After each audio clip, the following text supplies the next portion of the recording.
제가 먼저 읽겠습니다.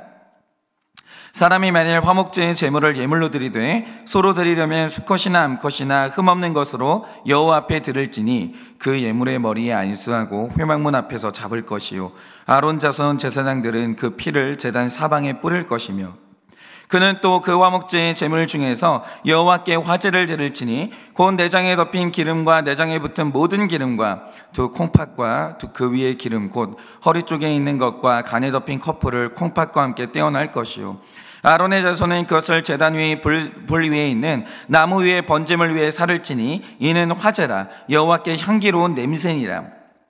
여호와께서 예물로 드리는 화목제의 제물이 양이면 수컷이나 암컷이나 흠없는 것으로 드릴지며 만일 그의 예물로 드리는 것이 어린 양이면 그것을 여호와 앞으로 끌어다가 그 예물의 머리에 안수하고 회막 앞에서 잡을 것이요 아론의 자손은 그 피를 제단 사방에 뿌릴 것이며 그는 그 화목제의 제물 중에서 여호와께 화제를 드릴지니 그 기름 곧 미골에서 밴 기름진 꼬리와 내장에 덮인 기름과 내장에 붙은 모든 기름과 두 콩팥과 그 위의 기름 곧 허리 쪽에 있는 것과 간에 덮인 커플을 콩팥과 함께 떼어낼 것이요 제사장은 그것을 제단 위에서 불사를 치니 이는 화제로 여호와께 드리는 음식이니라.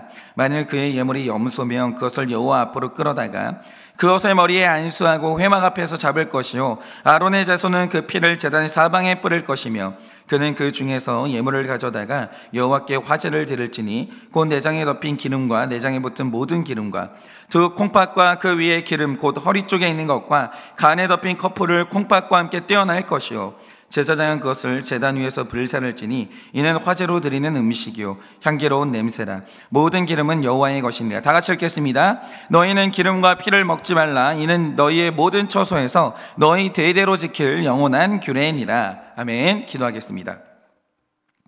주님, 오늘도 이 아침에 정말 말씀으로 우리를 찾아오시는 주님의 음성을 듣습니다.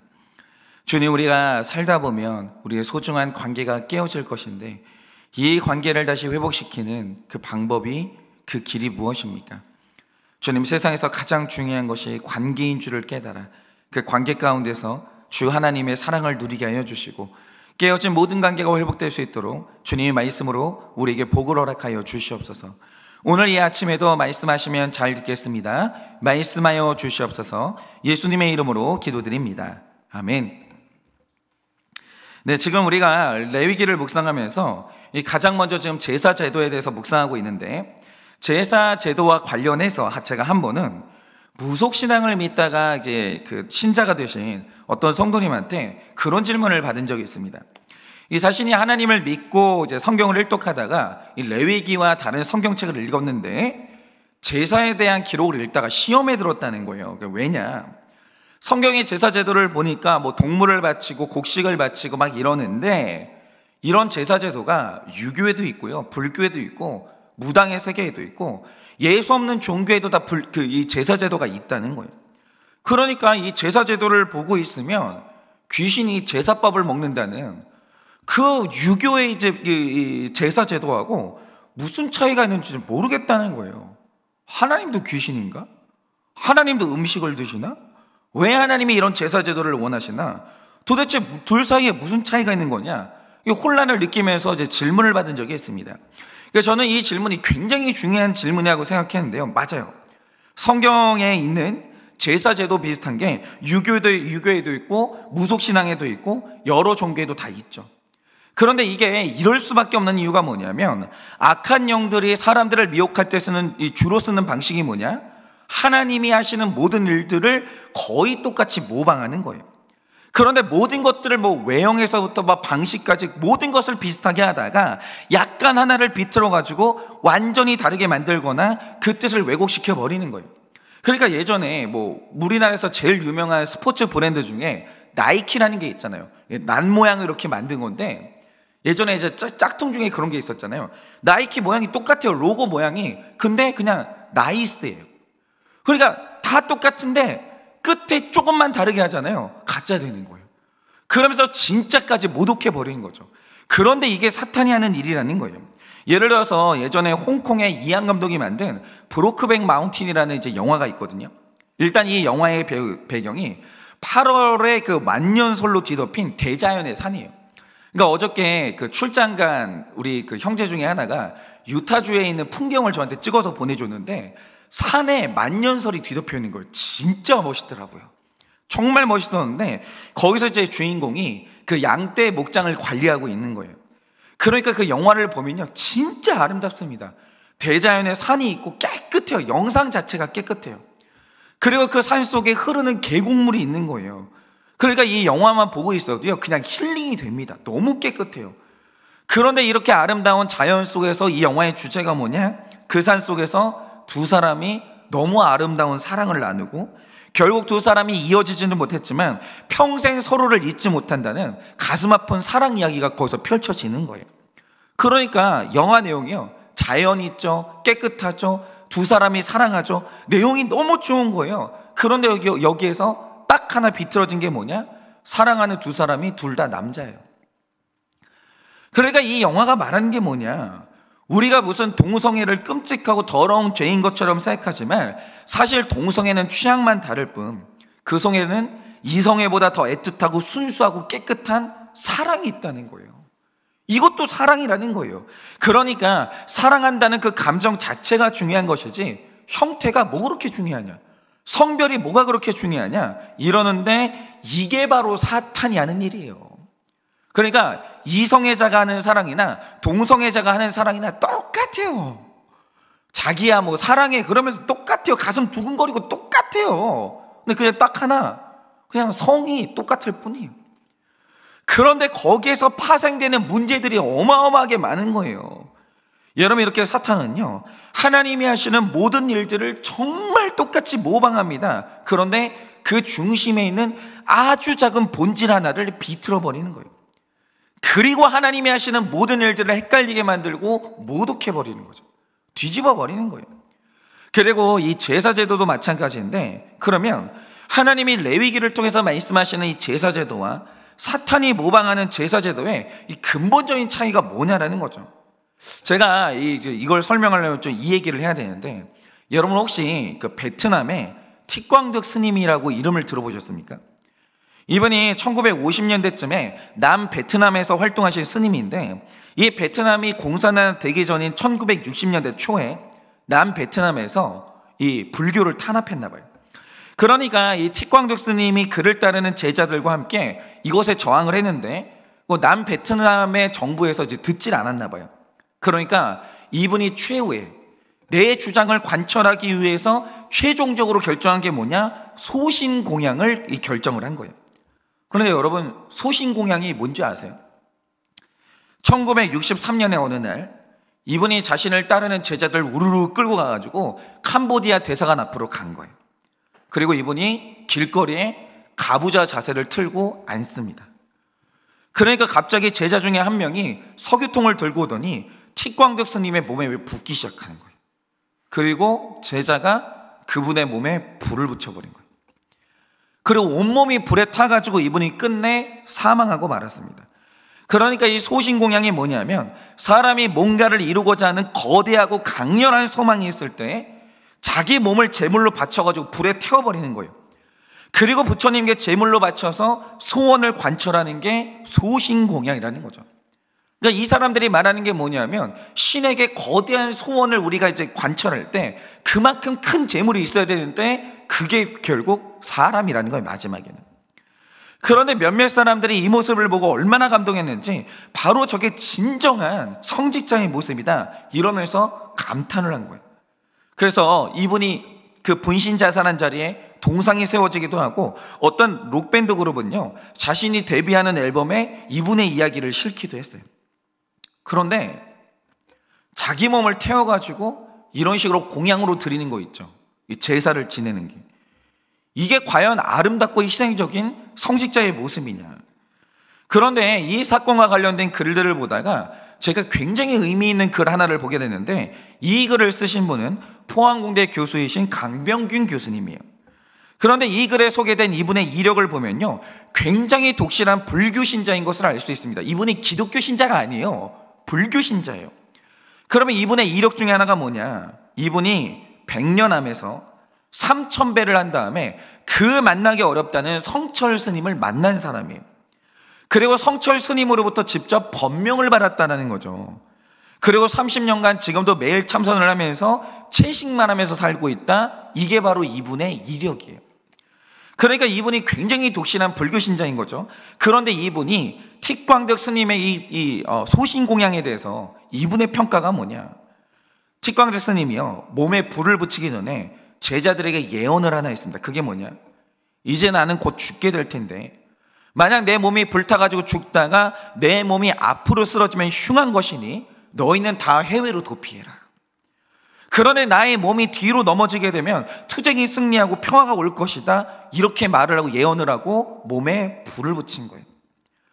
그런데 이제 불이 붙어가지고 이분이 이제 죽어가면서 몸이 비틀비틀할 거 아니에요. 그러니까 거기 있는 제자들이 스님의 몸이 앞으로 넘어지냐 뒤로 넘어지냐 이걸 굉장히 긴장하면서 봤거든요. 그런데 시간이 지나니까 스님이 사망을 했고 이제 몸이 비틀비틀하면서 넘어지려고 하는데 그러다가 몸이 뒤로 넘어간 거예요. 뒤로 넘어가면 평화가 이루어진다, 이 예언이 있었거든요.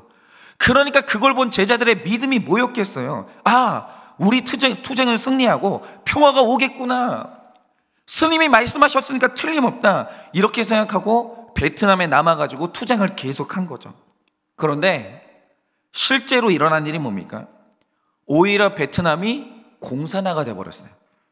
종교의 자유가 박탈되고 종교인들에 대한 학살이 시작됐는데 종교인을 포함해서 학살당한 사람들의 숫자가 100만 명이 넘어가요.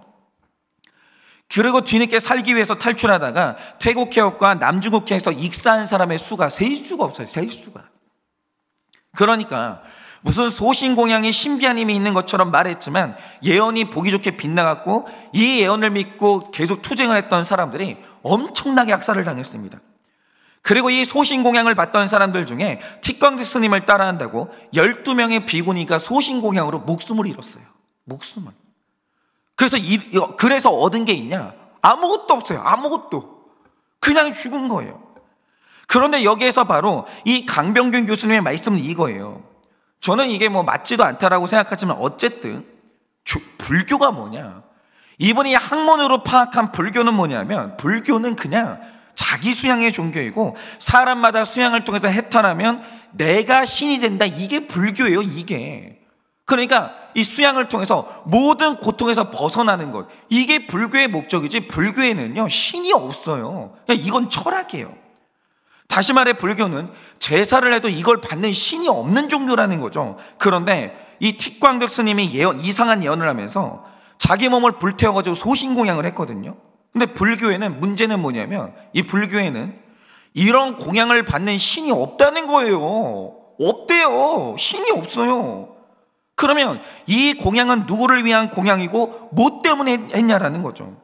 결국 이 교수님이 하시는 말씀이 뭐냐, 사람이 망상에 빠지면 이상한 자기 확신에 빠지게 되는데 그러면 더 이상 자신이 틀렸다고 말하는 게 힘들어지는 때가 있어요.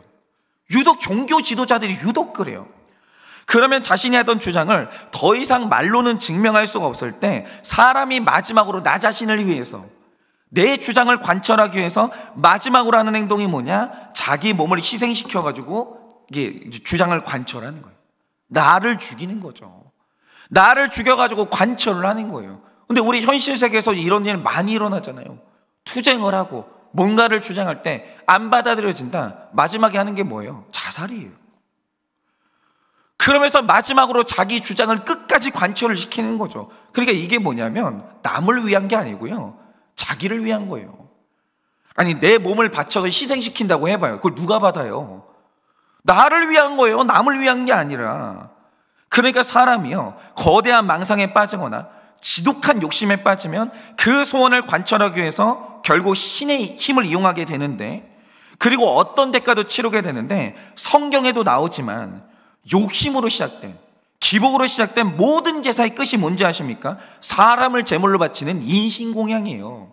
언제나 그래요. 여러분 예수 없는 모든 제사는요 전부 다 이기적이에요. 전부 다 기복적이고 그 시작이 욕심이거든요. 그러면 욕심이 거대해진다고 할 때 마지막에 사람이 제물로 바치는 게 뭐냐? 그 사람이에요. 반드시 모든 이방의 제사들은요 그 끝이 인신제사로 끝난다는 거죠. 그러니까 레위기 18장에 나오는 몰렉 신이 야망하고 성공의 신인데, 몰렉이 요구하는 재물이 뭐냐? 결국 사람이에요. 마지막에는 사람이.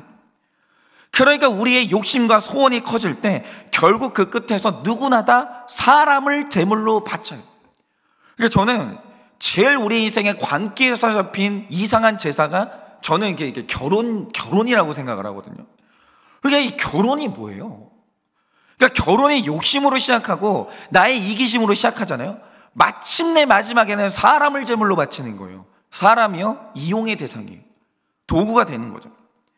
그런데 이런 인신공양이 과거에만 있는 일이냐, 종교 세계에만 있는 일이냐? 그게 아니죠. 제가 가만히 보면 열등감에 사로잡힌 부모, 성공 우상과 물질 우상에 사로잡힌 모든 리더들이 결국에는요, 자기 욕심이 벽에 부딪히면 종교로 가요. 소원을 빌기 시작해요. 아무 데나 대고 뭐 비나이다 그러면서 다 소원을 빌어요. 여러분 생각해 보세요. 평소에는 교회도 안 나오던 사람들이 수능 시절 딱 되잖아요. 그때 교회 딱 나와요. 어디다 비는 줄도 모르고 그렇게 기도들을 해요. 그런데 그 기도, 그 제사의 동기가 뭐예요? 그 이기심이에요. 욕심이에요.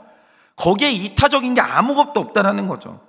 그런데 이런 사람들이 결국 인신공양을 하는데, 부모님들은 자기의 열등감을 해결하기 위해서 애들이 죽든 말든 다 네 미래를 위한 일이야, 이렇게 거짓말을 하면서 애들을 학원의 재단에 바치고 명문대학의 재단에 바치면서 애들을 불태워요. 완전히 태워버려요. 근데 그게 다 내 자식을 위한 거라고 착각하는데 거짓말이에요. 다 자기 욕심이에요. 그러다가 애가 결국에는 탈진해가지고 나가 떨어지고 뭐 정신과를 가고, 만약에 애들이 이제 대학에 떨어진다고 해보세요. 애들 마음을 위로하는 게 아니고요, 자기가 망신스러워요. 수치스럽고 어디 가가지고 말도 못하고. 이게 의미하는 게 뭐예요? 다 자기 위한 거예요. 애들 위한 거 아니에요. 그러면서 전부 다 애들을 산채로 갖다 바치는 거예요. 인신공양을 하는 거죠. 그리고 리더가 성공야망, 물질 우상에 사로잡히면 대의를 위한다고 하면서 사람의 탈진과 희생을 아무렇지도 않게 저질러요. 사람 데려다가요, 그 사람 있잖아요, 불태워버리는 거예요. 쪽쪽 빼먹는 거예요. 사람 죽고 탈진한 거 아무렇지도 않은 거예요. 내가 성공하고 내가 생존하고 내가 돈을 벌기 위해서라면 사람을 계속 잡아다가 그냥 바치는 거예요. 이게 뭐냐? 이게 다 인신공양이에요. 사람을 도구로 생각하는 거, 사람을 재료로 삼는 거, 전부 다 인신공양인 거예요. 이게 다 종교예요. 관계에 사로잡힌 거예요. 심지어 목회자가 야맹에 사로잡히면요, 비전과 순종이라는 말로 포장을 하면서 성도님들을 현혹시키고, 그래가지고 복 받겠어? 그래가지고 천국 가겠어? 이런 식으로 종교적으로 사람 협박하면서요, 온 교회 성도님들을 인신공양하는 거예요. 다 자기 욕심이에요. 그런데 하나님이 요구하시는 제사를 보라 이거죠. 당시 근동 지방의 제사에는요, 사람을 제물로 바치는 인신제사가 횡행했거든요. 다 인신제사 했어요. 그런데 유독 가나안 땅에서 여호와를 믿는 종교가 있었는데, 하나님이 말씀하신 제사는 어떤 경우에도 사람을 제물로 받는 제사는 없었어요. 그런 적이 없었어요. 왜냐? 하나님이 명하시는 제사의 목적이 사람 살리는 거거든요. 그게 제사의 목적이라는 거예요. 그러니까 다른 제사는요, 사람 죽여서 내가 성공하는 게 목적이에요. 그런데 하나님이 명하시는 제사는요, 소와 양떼를 죽여서라도 사람 살리는 게 목적이에요. 그러니까 하나님이 재물을 죽이라고 하시는 이유가 뭡니까? 네가 살기 위해서 그 욕심 죽여야 돼. 욕심을 죽이고 사람 살리는 게 이 제사의 목적이라는 거죠. 네 영혼이 구원받기 위해서는 네 죄가 죽어야 돼. 네 죄 죽어서 네 영혼 살아야 돼. 이게 제사의 목적이라는 거예요. 그리고 하나님은 사람을 살리기 위해서 마침내는 하나님 자신이 죽어지는 거예요. 사람 살릴 수만 있다면. 여러분, 하나님이 명하시는 제사에서 사람은 목적이에요. 수단이 아니에요. 제사의 재료가 아닙니다. 제사의 주체예요. 그러면 하나님이 명하시는 제사에서 사람이 죽는 일은 일어나지 않아요. 제사 잘 드리고 나면 사람이 살아나는 거예요. 그래서 에스겔서 18장 23절을 보면 이런 말씀이 있습니다. 주 여호와의 말씀이니라. 내가 어찌 악인이 죽는 것을 조금인들 기뻐하랴. 그가 돌이켜 그 길에서 떠나 사는 것을 어찌 기뻐하지 아니하랴. 이럽니다. 바로 이거예요. 하나님의 소원이 뭐냐? 사람 살아나는 거예요. 사람 살리는 거예요. 여러분, 하나님이 명하시는 제사에서 사람 죽는 일 일어나지 않아요. 사람을 희생시키는 일 일어나지 않아요. 예수를 희생시키지 사람을 희생시키지 않아요. 하나님의 제사는 그런 거예요. 여러분, 성경에 나오는 제사 중에 사람 살리기 위해서 다 태우고 다 내려놓고 다 버리는 거, 이게 목적이라는 거예요. 만약에 어떤 것이 사람 죽이고 있다, 그거 내버려야 되는 거예요. 네가 살아야 되지 않냐. 어찌 의복이 목숨보다 중요하겠는가? 네 목숨이 살 수 있으면 의복 버려야 된다라는 거예요. 사람 살리는 게 하나님 제사의 목적이라는 거죠. 그래서 이 제사를 잘 드렸으면 그 결과로 반드시 사람이 살아야 되는 거예요. 그러니까 어떤 교회가, 만약에 그 교회가 뭔가 열심히 하고 있는데 교회가 사람들이 탈진해요. 사람들이 나가 떨어져요. 사람들이 뭔가 소모되고 있는 거예요. 그럼 그 교회가 올바른 제사를 드리고 있는지 점검해 봐야 되는 거예요. 교회는 원래 그럴 수가 없는 거예요. 여러분, 교회를 왔으면 사람이 살아야 돼요. 깨졌던 가정이 살아나야 돼요. 죽어가던 사람이 일어나야 되는 거예요. 그게 교회예요. 그게 제사라는 거죠. 그런데 악한 제사의 특징이 뭐냐? 버리지 못하는 소와 양과 염소 때문에 사람이 죽어나가는 거예요. 이게 악한 제사라는 거예요. 지금 여러분이 어떤 대의 명분으로 포장하고 있든지 간에 그 일을 위해서 사람 이용하고 사람 희생하고 사람이 죽어가고 있다면 그거 마귀의 제사예요. 하나님이 명하신 제사가 아닙니다. 그리고 그 제사로 이룬 모든 것들이 여러분을 지금 지옥으로 끌고 가고 있는 거예요. 여러분, 제사해야 돼요. 어떤 제사를 해야 되냐? 하나님이 명하시는 아름다운 예배, 그 제사를 해야 된다는 거예요. 그리고 오늘 말씀에 나오는 화목제가 하나님이 명하시는 선한 제사가 뭔지 그걸 그대로 보여주고 있는 거예요. 자, 우리가 앞서서 번제와 소제를 먼저 묵상했었는데, 번제와 소제는요, 우리가 하나님 앞에서 지었던 죄를 해결하는 게 그게 번제고 소제예요. 내 죄를 해결하는 거. 그래서 이 죄는, 이 제사는 매일 드려야 되는 것이고 의무적으로 드려야 되는 제사예요. 왜냐? 내가 맨날 거짓말하고 맨날 혈기내고 맨날 죄를 짓거든요. 그러니까 이 소제라는 것은요, 날마다 드려졌어요. 그런데 오늘 말씀에 나오는 화목제는 의무적이거나 정기적인 제사가 아니에요. 심지어 이것은 하나님과의 관계를 위한 제사도 아니에요. 이거 되게 특이해요. 그러면 화목제가 무엇을 위한 제사인가?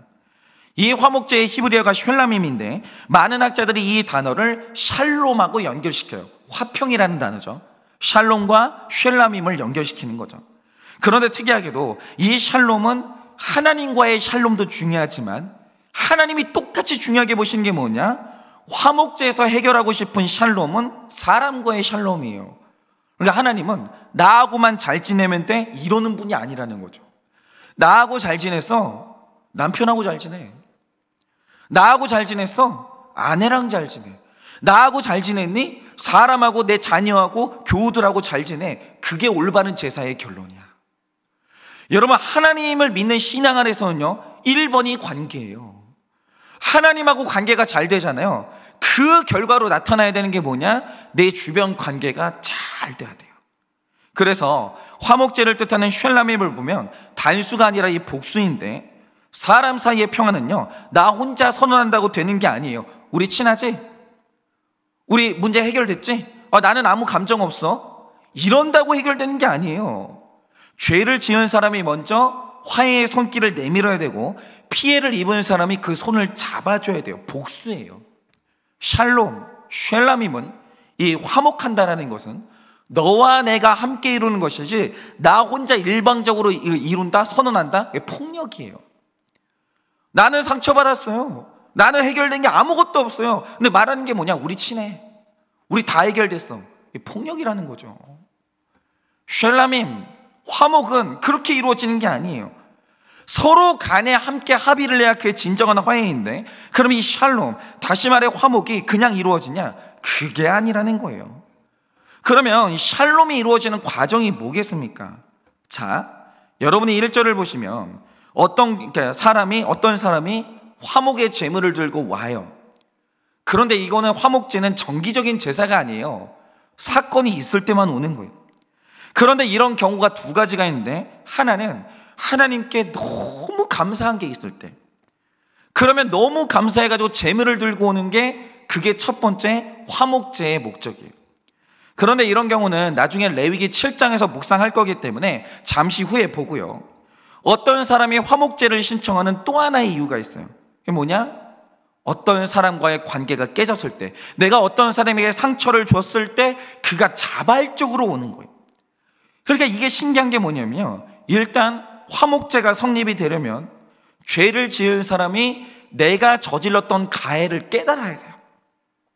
나 때문에 부모님 가슴에 말뚝이 박혔습니다. 나 때문에 부모님과의 관계가 깨졌습니다. 나 때문에 자녀가 상처 입었습니다. 나 때문에 형제 자매 부부 관계가 깨졌습니다. 근데 나 때문입니다. 내가 죄를 저질렀습니다. 이렇게 인정하면 화목제가 시작돼요. 하나님, 도무지 내 힘으로는 이걸 회복할 수가 없어요. 하나님 도와주세요. 여러분, 이렇게 관계가 중요한 줄 알고 하나님께 이 회복을 신청한 것, 그 서원하는 것, 이게 바로 화목제의 시작이라는 거죠. 그러면 일단 1절이 말하는 것처럼 소를 드리거나 6절이 말하는 것처럼 양을 드리거나 12절이 말하는 것처럼 염소를 드리는데, 이 말 뜻이 뭐냐? 이 관계를 회복하는데 내가 치러야 되는 대가가 있다면 뭐든지 하겠다라는 거예요. 무릎 꿇겠다는 거예요. 금전적인 보상이 필요해? 하겠다라는 거예요. 싹싹 빌고 만천하 앞에서 수치를 당하라고 하면 하겠다는 거예요. 이게 중요한 거죠. 화해가 그냥 이루어지는 게 아니에요. 화해는 공짜가 아니에요. 세상에서 관계가 제일 중요한데, 그럼 제일 중요한 관계를 회복한다? 대가를 치러야죠. 공짜가 어디 있어요. 그러니까 우리가 화해를 할 때 공짜로 하려고 하니까 그게 문제가 되는 거예요. 화해는요, 대가를 치러야 됩니다. 근데 상대방이 뭔가를 요구한다? 뭐든지 치러야 되는 거예요. 소가 됐든 양이 됐든 염소가 됐든 뭐든지 치러야 되는 거예요. 어쨌든 자기가 할 수 있는 것을 하는데, 그러면 이 번제처럼 수컷만 드리는 게 아니라 수컷이나 암컷을 다 드릴 수 있죠. 근데 중요한 건 2절을 보면 관계를 깬 사람이 데려온 동물의 머리에 손을 얹고 안수를 합니다. 근데 중요한 건 안수를 할 때 내가 누구와의 관계를 어떤 이유로 깼는지 공개적으로 고백하는 게 이 안수한다라는 것의 과정입니다. 주님, 제가 내 아내한테 부정을 저질렀습니다. 제가 바람 폈습니다. 제가 돈을 훔쳤습니다. 제가 저희 부모님 이 가슴에 말로 대못을 박았습니다. 이런 식으로 내가 잘못한 것이 뭔지에 대해서 구체적으로 선포를 해야 돼요. 그러니까 이것만 봐도요, 죄 고백이 얼마나 성경적인지를 알 수 있는 거예요. 나 혼자 아무 대가도 치르지 않고 잘못했습니다, 이게 날로 먹으려고 하는 거예요. 말도 안 되는 거예요. 그런 게 어디 있어요. 이거를 성전으로 이 재물을 가지고 와가지고 만천하 앞에서 그 머리에 손을 얹고 자기 잘못을 죄 고백을 해야 된다고요. 아니, 성경에 나와 있잖아요. 그 죄 고백은요, 성경적인 거예요. 그런데 그게 번제의 기록부터 이미 나와 있는 거예요. 그리고 나서 제물을 잡아요. 죽이는데 여기서부터 재밌어요. 자, 이제 제물이 된 동물이 죽으면 하나님이 그 동물을 받으시는데, 번제의 경우에는 더러운 배설물과 피를 빼고 제물 전체를 태워요. 전체를. 그런데 그 이유가 뭐냐? 이 제사가 하나님과 사람의 관계를 위한 제사이기 때문에 하나님께 바쳐야 되는 건 전부 태우는 거예요. 그리고 그게 우리 죽음을 의미하기 때문에 전부 태워버리는 거죠. 그런데 잘 보세요. 화목제는 사람과의 화해를 위한 제사이기 때문에 하나님께 드려야 되는 게 달라지는데, 3절과 4절이 말하는 게 뭡니까? 내장에 덮인 기름, 내장에 붙은 모든 기름, 그리고 두 콩팥과 간과 간에 덮은 기름 커플을 다 떼어냅니다. 그리고 요거를 하나님께 바쳐요. 요거를. 그런데 여러분 보세요. 하나님께 드리는 게 뭐냐면 기름, 콩팥, 간이에요. 근데 이거 먹을 수 있어요? 그러니까 여러분한테 이거 먹으라고 하면 드실 거예요? 이거는 먹지도 못해요. 이거 어디에 쓰지도 못하는 부위인데 제가 지금 이거 이렇게 말씀드리는 이유가 뭐냐면 이게 신약하고 연결되기 때문이에요. 그러니까 이거를 먹지도 못한다고요. 콩팥을 뭐 먹을 수는 있겠죠. 근데 이게 가장 좋은 부위예요. 그러니까 성경을 보면요, 하나님께 언제나 최선을 드리는 게 제사예요. 근데 이상하죠. 콩팥이 그 동물의 몸에서 최고예요? 간이 그 동물의 몸에서 최고예요? 아니, 기름이 그 동물의 몸에서 최고냐고요? 그렇지 않아요. 이거 사람이면 안 먹어요, 웬만하면. 그런데 이걸 하나님께 드려요. 그러면 짐승의 가장 좋은 부위들이 남는데 가슴살과 다리살이 남게 되죠. 누가 뭐라 그래도 여기가 제일 맛있잖아요. 닭 가슴살 아니면 닭 다리살 아니에요. 이 부위가 남거든요. 그러면 이건 누가 가져가는가? 일단 가슴살과 오른쪽 뒷다리는 제사장의 양식으로 드려집니다. 그러니까 일단 여기서 알 수 있는 게 제사장의 삶이라는 건요, 백성의 삶에 감사할 게 많고 백성의 회개가 진실하면 진실할수록 그래야 제사장도 살아요. 교회 목회자라는 건요, 목회자의 생명이 뭐예요? 그 교회 성도님들이 감사할 게 많아야 되는 거예요. 그 교회 성도님들이 회개가 진정해야 되는 거예요. 그래야 목회자가 의미 있는 거지. 그게 안 되면요, 목회자는 서 있을 이유가 없는 거예요. 그런데 백성에게 감사한 게 끊어지고 회개가 끊어지면 제사장도 살 수가 없어요. 화목제가 끊어지잖아요. 제사장은 굶어 죽어야 돼요. 이게 시스템이라는 거죠. 그리고 제사장에게 드리고 남은 부분은 제사를 드린 사람과 그가 화해를 청하는 모든 사람들이 와가지고 그 남은 고기를 가지고 잔치를 하고 화해를 해요. 그러니까 하나님이 화목제를 하면서 먹지도 않는 건 하나님이 가져가시고 진짜 맛있고 좋은 부위를 사람한테 돌려주는 이유가 뭐냐? 이거 너희끼리 먹고 화해하라는 거예요. 잔치하라는 거예요. 그런데 우리가 여기에서 복음을 봐야 되는 거예요. 그게 뭐냐? 지금 우리가 로마서를 묵상하면서 계속 전가의 원리를 말하는데 이 전가의 원리는요, 예수님의 모든 좋은 것들이 우리에게 전가되는 거예요. 우리에게 오는 거죠. 그러니 이 전가의 또 다른 원리가 뭡니까?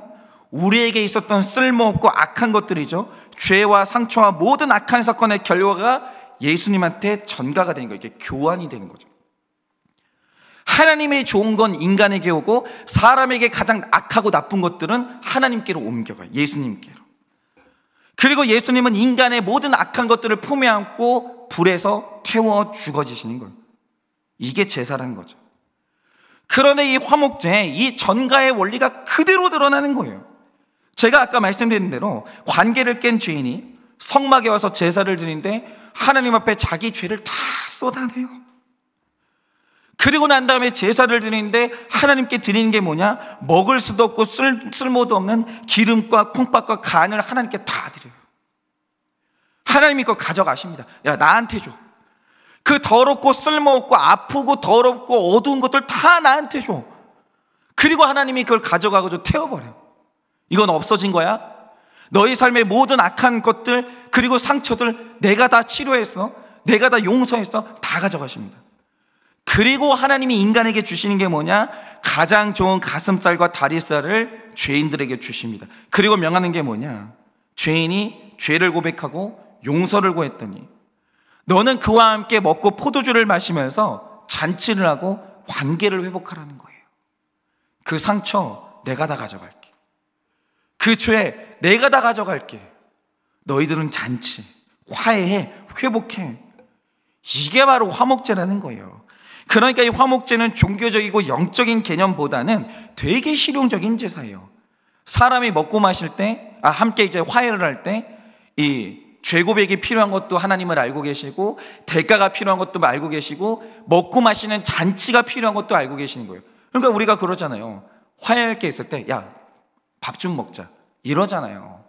이게 화목제라는 거죠. 그리고 제가 이걸 딱 보고 있으면 이 화목제가 일어나야 되는 이 장소가 어디냐? 그게 목장인 거예요. 여러분, 교회에 소그룹이 왜 있고 목장이 왜 있어요? 우리가 삶을 살다 보면 반드시 관계가 깨지는데 부부간의 관계가 깨지고 부모 자식 간의 관계가 깨지고 형제와 교우 간의 관계가 깨져요. 그런데 왜 중요한 관계들이 깨지겠습니까? 당사자들 간에 풀 수 없는 어떤 문제가 생긴 거예요. 그러니까 관계가 깨지지. 둘이 해결할 수 있는 문제면 관계 안 깨지거든요.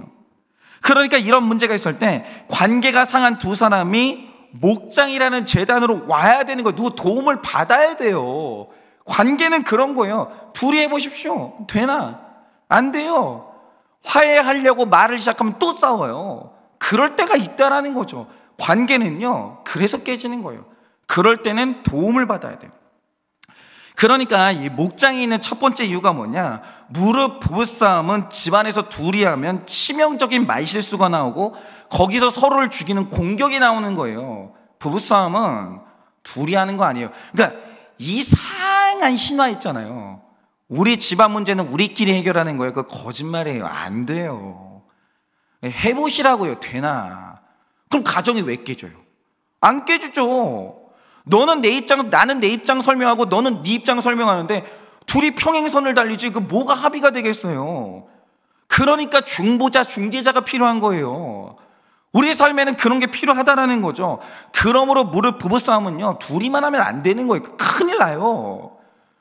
그러다가 평생 잊지 못하는 말실수가요, 둘이 하는 부부싸움에서 거기서 다 나오는 거예요. 안 돼요.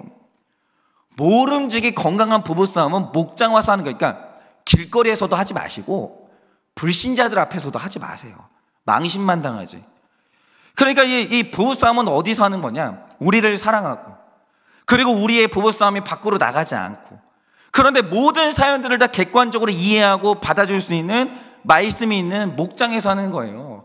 말씀으로 처방해 줄 수 있는데, 그러니까 이 관계가 깨진 사람들은요, 목장에 와서 기름처럼 답답한 사연을 쏟아내고 콩팥과 간처럼 버려서 태워야 되는 모든 감정과 생각을 여기에서 쏟아내야 되는 거예요. 그러니까 무릎 부부싸움은요, 공동체에 와서 해야 제맛인 거예요.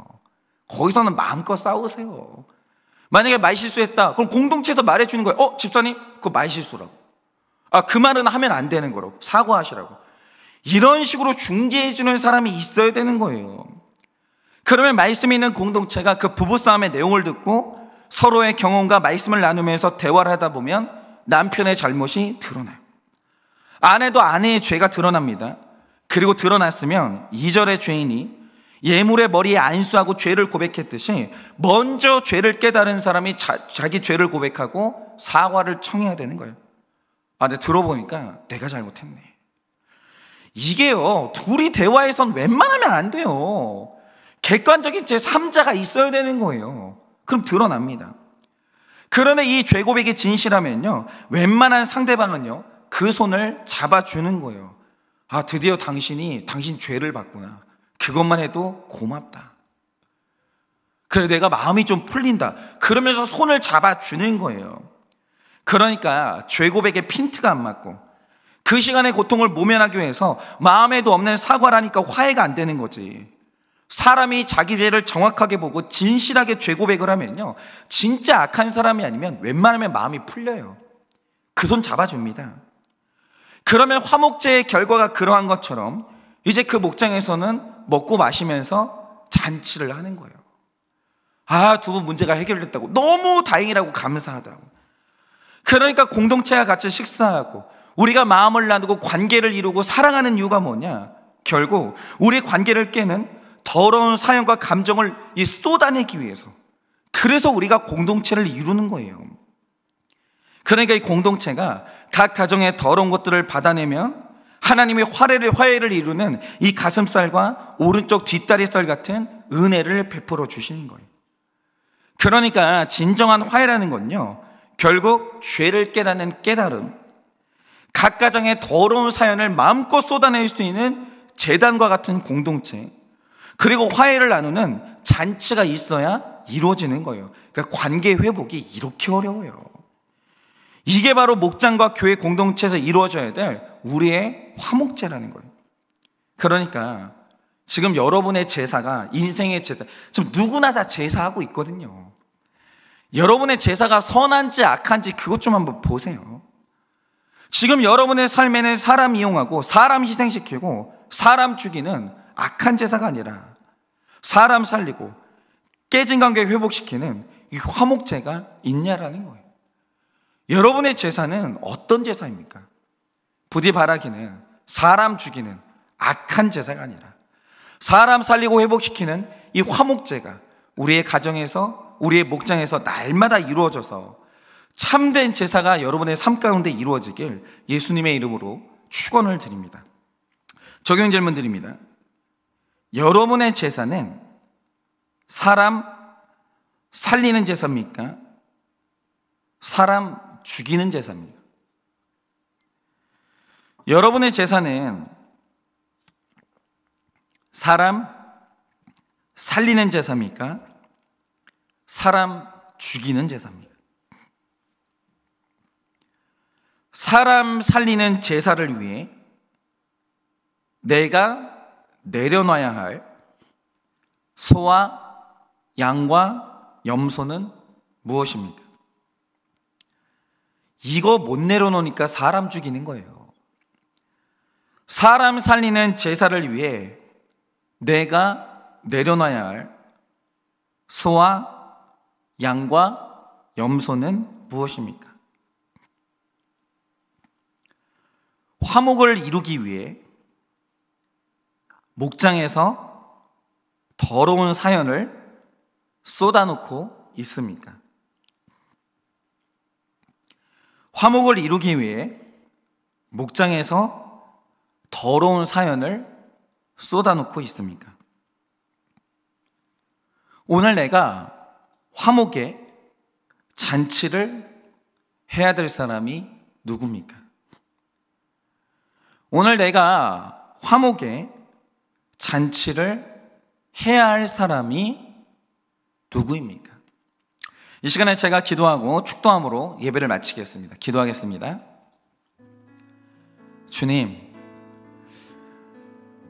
이 말씀을 보니 마음이 너무 아픕니다. 제가 지난날 수없는 제사를 했는데 그게 다 사람 이용하고 사람 희생시키고 사람 죽여서 내 성공과 야망을 이루려고 했던 악한 제사임이, 그리고 인신공양을 그렇게 자행했던 죄인이 저임을 주님께 고백을 합니다. 주님, 이 죄를 어떻게 갚아야 되겠습니까? 주님, 정말 잘못했고 죽을 죄를 지었습니다. 주님, 이제 저의 남은 인생을 사람 살리는 인생에 바치고자 하오니 주님, 사람이 살아날 수 있다면 저를 죽이시고, 사람이 살아날 수 있다면 저의 것을 포기할 수 있는 용기를 허락하여 주시고, 사람이 살아날 수 있다면 얼마든지 수치를 당할 수 있는 하나님 그런 염치를 제 인생에 허락하여 주시옵소서. 그리고 오늘 우리 성도님들, 혹시라도 내 인생에 사람 죽였던 그 인신제사가 생각난다면 회개하게 하여 주시고, 앞으로의 인생은 사람 살리는 제사만 하며 나갈 수 있도록 주님이 은혜를 허락하여 주시옵소서. 그러므로 우리 삶의 모든 깨진 이 관계가 다 회복되는 은혜가 있게 하여 주시옵소서.